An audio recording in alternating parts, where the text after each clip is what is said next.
Da ist Gampel TV mit der Madlen und ich bin hier mit dem Gustav von Mando Diao, der nachher gerade auf der grossen Bühne wird spielen. Hello Gustav. Hi. It's nice to have you here. You look absolutely fantastic. Thank you very much. Thank you. You know, I'm saying this because I know that you were partying last night till 6 o'clock in the morning and I cannot see anything of party time. Well, we figured out that party doesn't necessarily mean drink a lot of alcohol, you know, because we are mainly out for music, you know. That's the only thing we are really interested in. That's the only drug that we are really into. So we don't drink so much. We drink a little wine. So I mean, it's not so hard for. I'm not so old, so I mean, if I sleep a couple of hours, you know, and I'm fine, you know. I'm not so much into alcohol. I was not talking about the alcohol, actually. I was talking about the sleep, missing sleep maybe, but you cannot see it. So the secret of your beauty is music. And water, yeah. Right. This is not the first time you're here in Switzerland. You were here, I'm in Gampel. You were here in 2006, 2008. Well, this is the third time, and you were also in. So you seem to like this area. Well, this is one of the most beautiful festivals we've been to, actually. I mean, with these mountains, it's amazing festival in that sense. Yeah. Wow, thank you for the compliment. Does it remind you a little bit of Sweden also? I don't know Sweden. So No, Sweden is also flat. Do you remember when you were here in 2006, 2008 maybe? Do you have any memories? Yeah, I remember that we played on the Sunday. I remember. So we played like one of the last bands of the festival. So it was a very like emotional crowd. So it was a nice show because we played a lot of ballads and I think we had maybe our I don't know what album we had out, but anyway I remember it as a not so it's emotional. And do you also remember the poster? Your name was the name of your band was That Small. Yeah. 2008 a little bit bigger, and now this is what you get. Oh, that's very fantastic. But also, it's also a competition that we are not familiar. We don't. I mean, for me, I think we were had as big letters when I was 15 and started the band. I don't think that we had small letters then. I think we had very big letters, and I mean, there's millions of systems to like say that your music is good, you know. You can trust this list of that someone came up with. I don't know who, and you can trust this list that someone came up with. And there are millions of top 10s you can be on.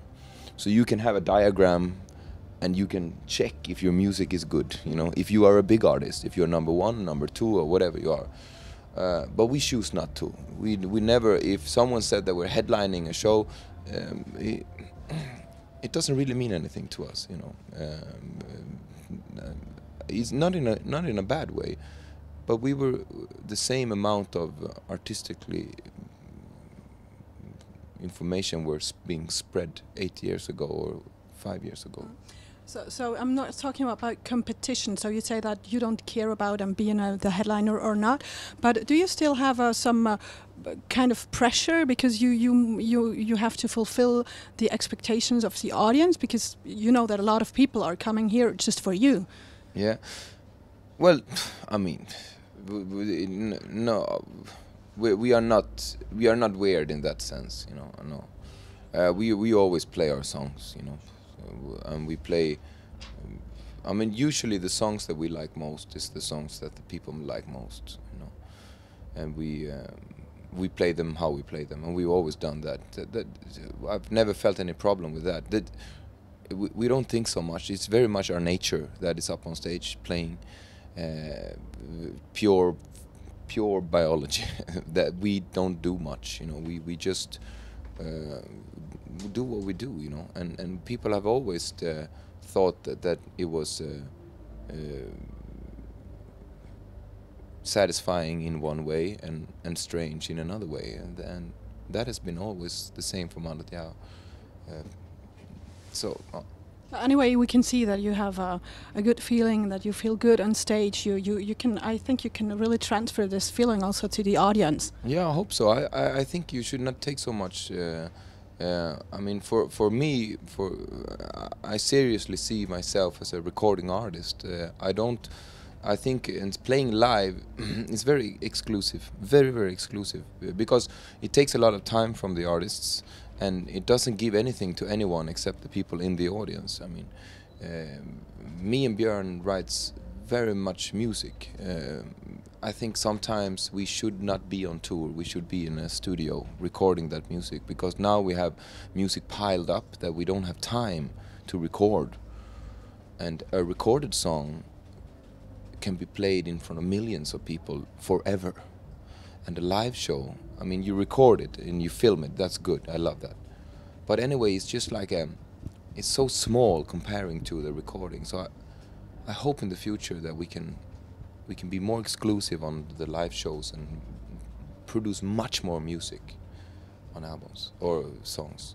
So you said that you have many songs that aren't recorded yet. Do you have the time when writing song? When are you doing this? Do you have the time when you're on tour, like you're time killing? Yeah, writing songs is not a job either. You know, it's not a profession.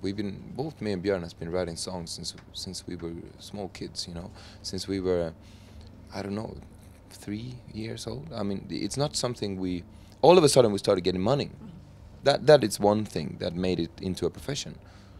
But the amount of work was always the same. I wrote so many songs when I was 10 years old, you know. But then I wrote it maybe because there was a performance in the last of the season of school. Maybe there was a Christmas disco and we were supposed to perform, you know. And that was like the main goal. You had to write a couple of songs and you did rehearsals. So it was just a different album or whatever you want to say it, you know. But the actual job was exactly the same. Mm-hmm. So I don't even feel like working. It's like going to the bathroom or eating or having sex. It's very natural, you know. Pleasure town. Very much.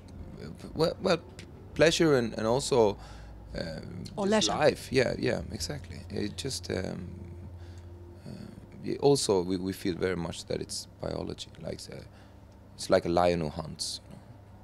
Mm-hmm. Wow. On your new album, you use a synthesizer, and it is the Elita, yeah, which produces or would seem to produce that sound. Can you tell us more about this? Elita. We're not using the instrument Elita so much. It's not so much focused on the instrument. The instrument we're using on Elita is the same instrument we've been using since the first album. And that instrument is a computer. And that is the best instrument in the world because it gives you so much. It's an orchestra, mm-hmm, it's a guitar, it's anything you can dream of. It's also the sound of an ocean or elephant roar, you know. Mm-hmm. So it's a sampling tool and it's also an instrument. So we use computers 95% of everything we do. We sit with our laptops. But the Elita, the synthesizer, what it helped us do, what it also made us see that the instruments was also kind of living things, you know. They was not dead things. And you should not expect that a piano sounds like a piano just because you know that it sounds like a piano. Because technology now is so advanced. So it's not like the old days where you have a cello and it sounded like that because you know it sounds like that. Now you don't have a cello, you have a smartphone that can play like a cello, but it can also call. You can also have a conversation with someone from Indonesia, yeah, and you can play a cello. So it's too complicated now to see as a dead thing that you know what to expect from it. So the Elita helped us to see all the instruments we had. All the technology we had, we saw them not as dead things, but as living things, like nature. We're a little bit influenced by the 80s when composing the... But we don't, that's also, I don't even know what time is, you know. People say 80s, I don't know. I mean, time is something that someone came up with. It's 24 hours and it's 1 year. Music doesn't follow that shit, you know. And you have about 2 hours until your concert. What are you going to do? I play music. Play music till then, is that sort of a ritual for you? Yeah. We have the DJ table, everything set up. We listen to music by playing music ourselves, because it's much more like diving into music. There's a different kinds of playing music, and we're using them all. With everything from the listening to radio, to listening to in your headphones, to playing a DJ set, to playing it yourself, you know. But we are constantly high on music, constantly. Most beautiful rock, then. And can people or the fans hope to see you afterwards, after your gig, maybe in the audience? Yeah. Are you going to party like in Zermatt after the Unplugged?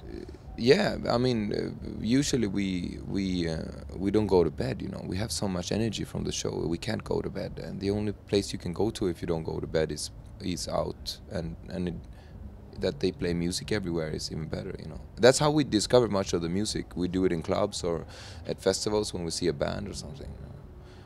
So definitely that's what we're gonna do. I mean, going to see Glitch Mob afterwards? Yeah, definitely. Yeah. Great. We're looking forward to seeing you afterwards on stage 1. Thank you very much for the interview and taking the time to talk with us. I'll see you afterwards. Gampel TV mit dem Gustav Mando Diao.